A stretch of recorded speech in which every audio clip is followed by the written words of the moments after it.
মাত্র ১৭ বছর বয়সে যিনি বার্সেলোনার মূল একাদশে জায়গা করে নিয়েছেন, বড় বড় ম্যাচ খেলেছেন, গোল করেছেন এবং কাতালোনিয়ার সমর্থকদের হৃদয়ের মণিকোঠায় জায়গা করে নিয়েছেন, তিনি আর কেউ নন, লামিনে ইয়ামাল।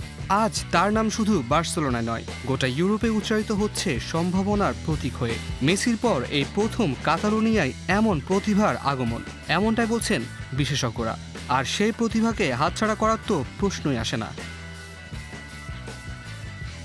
রিয়াল মাদ্রিদ থেকে শুরু করে পিএসজি, ম্যানচেস্টার সিটি থেকে বায়ার্ন মিউনিখ, ইউরোপের বড় বড় ক্লাবগুলো চুপচাপ বসে নেই। সবাই চায় ইয়ামালকে তাদের ভবিষ্যৎ তারকা হিসেবে দেখতে, কিন্তু ইয়ামালের স্পষ্ট জবাব, আমি বার্সেলোনাতেই থাকতে চাই, এটাই আমার ঘর। এর মধ্যে জানা গেল বার্সেলোনার সঙ্গে লামিনে ইয়ামালের নতুন চুক্তি স্বাক্ষরিত হয়েছে গতকাল মঙ্গলবার।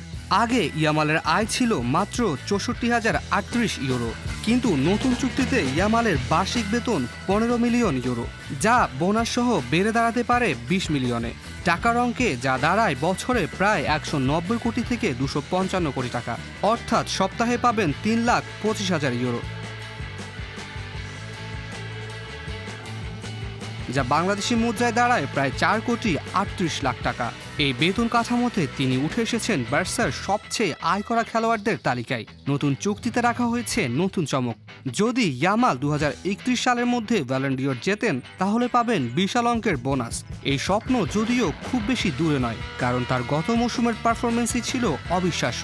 ২০২৪-২৫ মৌসুম ছিল ইয়ামালের ঝড়ো মৌসুম। ১৮টি গোল, ২৫টি অ্যাসিস্ট মাত্র ১৬ বছর বয়সে, এমন পরিসংখ্যান বার্সেলোনার ইতিহাসে এমন দৃষ্টান্ত বিরল। আগামী ১৩ জুলাই ইয়ামাল পূর্ণ করবেন ১৮ বছর। তার আগে বার্সা এই চুক্তি সেরে ফেলতে চেয়েছিলেন, কারণ বয়স ১৮ পেরোলে আইনি ও চুক্তিগত জটিলতা তৈরি হতে পারে। নতুন কোচ হ্যান্সি ফ্লিকের দীর্ঘমেয়াদী প্রকল্পেও ইয়ামাল ছিলেন একেবারে সামনে। আর এখন ২০৩১ সাল পর্যন্ত বার্সার মূল নায়ক ইয়ামাল।